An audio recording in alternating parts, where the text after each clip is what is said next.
बिस्मिल्लाहिर्रहमानिर्रहीम। अस्सलाम वालेकुम। आज है जी ICW लेवल 1, जिसको आप लेवल जो है वो अगर 2 कंसीडर कर सकते हैं। अगर पहले लेवल 0 को आप जो है वो जब 1 कंसीडर कर लें तो अच्छा जी। इसमें क्या होता है, आप इसमें ऑप्शन जो है वो बच्चे को दे देते हैं, ठीक है। इसमें कीवर्ड्स जो होते हैं वो आपने जो है वो बच्चे को जो है एक से ज़्यादा जो है वो दे दिए जाते हैं और बच्चे को ऑप्शन मिल जाती है कि उसको इनमें से किसी एक चीज़ को सिलेक्ट करनी होती है। जबकि पहले उसके पास कोई ऑप्शन नहीं था, सिर्फ हमने उसके सामने एक ही चीज़ प्लेस कर रहे थे और वही उससे उठवा रहे थे।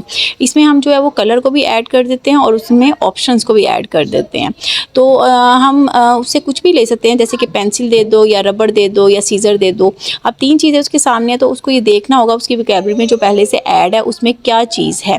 इसी तरह जैसे है कि हम लोग फेस पे उसके कहे पॉइंट आउट द फेस या touch your nose, touch your eyes, तो वो उसके पास ऑप्शंस है काफ़ी ज़्यादा पार्ट्स ऑफ बॉडी में से कि किसी एक पार्ट ऑफ बॉडी को जो है उसने ओके करना है। इसमें आपके पास जो नाउन्स है फूड, कपड़े और कोई भी पार्ट्स ऑफ बॉडी या कोई भी चीज़ें हो सकती हैं और उसके साथ आप वर्ब्स को लगा देते हो, जैसे कि वॉशिंग, हैंड वॉशिंग, और जो है क्लॉथ हो जाता है अब लॉन्ड्री, और उसके अलावा आप जो है वो कार वॉशिंग कर देते हो, बर्ड्स फ्लाइंग कर देते हो। तो आप एक नाउन के साथ एक वर्ब को जोड़ देते हो, ठीक है। उसमें फिर कभी नाउन के साथ एडजेक्टिव को जोड़ देते हो।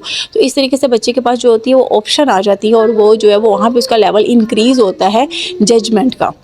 तो ये एक छोटी सी वीडियो है जिसमें ये बच्चे को जो है वो यही तमाम चीज़ें, मतलब कि पहले सिंपल 1 से फिर 2 फिर 3 और फिर 4 ऑप्शन में से उसको चीज़ें सेलेक्ट करनी है, फिर कलर्स के साथ सेलेक्ट करनी है। तो इस तरह उसका लेवल जो है वो इंक्रीज़ हो रहा है। देखिए आई से फिर आगे जैसे आप जाते हो इन्फॉर्मेशन केयरिंग वर्ड्स में, उसमें जो है वो जब सेकंड स्टेज पे आप जाते हैं, फर्स्ट स्टेज होती है उसमें आप उसको जो है वो 2 जो है वो सेम आप पहले मतलब कोई भी 2 चीज़ें आप दे देंगी, उसमें से आपको बच्चे को जो है वो दोनों में से एक को जो है वो ऑप्शन मिलती है, वो चूज़ करके देगा। दैन थर्ड स्टेज पे आप उसमें कलर ऐड कर देते हो, एडजेक्टिव से ऐड कर देते हो। तो फिर बच्चे को जो है वो उन एडजेक्टिव के अकॉर्डिंग जो है वो हमें कोई चीज़ प्लेस करनी होती है, जैसे कि कार दे दो। अब ये बच्चे के पास 2 चीज़ें हैं, वो हमें वैसे ही देगा। अब ये भी कार है बट ये ग्रीन है, वो येलो थी। एरोप्लेन दे दो। Very good boy. जैसे ही हम स्टेज को जो इंक्रीज़ करते हैं, स्टेज को इंक्रीज़ करने के बाद हम यहाँ पे कलर्स कर देते हैं ऐड, ठीक है। एक जो है वो कार का कलर ऐड कर देते हैं ताकि वो कंफ्यूज हो जाए बच्चा और जो है वो आपके सामने जो है वो करे। फिर जैसे ही मैं इसको कहती हूँ येलो कार दे दो, वेरी गुड। ग्रीन कार दे दो। अब मैंने इसमें कलर ऐड कर दिया, ठीक है। और इस तरीके से आप जो है वो बच्चे को कंफ्यूज जो है वो कर सकते हैं। पिंक एरोप्लेन दे दो,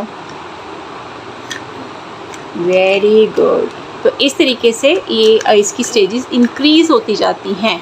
उसके बाद जो है वो इसी को आपने इसमें प्रेपोजिशन आपने जो यूज़ करना है उसको ऐड कर देना है, एक्शंस को ऐड कर देना है। जैसे कि मैं उसको कह दूँ बच्चे को जो है वो येलो कार को साफ़ करो, वेरी गुड। वापस रख दो। पिंक एरोप्लेन को उड़ाओ। अब इसमें आप जो आप कहते हैं एरोप्लेन, आप जो इंग्लिश में करवा रहे हो तो आप इंग्लिश में कहते हो कि वॉशिंग, फ्लाइंग, इस तरीके से आप उन चीज़ों को ऐड करते जाओगे। इसी तरह काम करना है। इस तरह टॉय खेलते हुए या किसी भी एक्टिविटी के थ्रू हमेशा बच्चे को सिखाएं। बच्चा काफ़ी जल्दी सीखता है, तो वोकैबुलरी भी इंक्रीज़ हो रही होती है, ठीक है। ऊपर से वो उसकी अंडरस्टैंडिंग लेवल इंक्रीज़ हो रहा होता है, जनरलाइजेशन हो रही होती है और वो सीख रहा होता है तमाम चीज़ें और कितनी चीज़ें वो एक्स्ट्रा सीख लेता है जो कि हम सिखा भी नहीं रहे होते।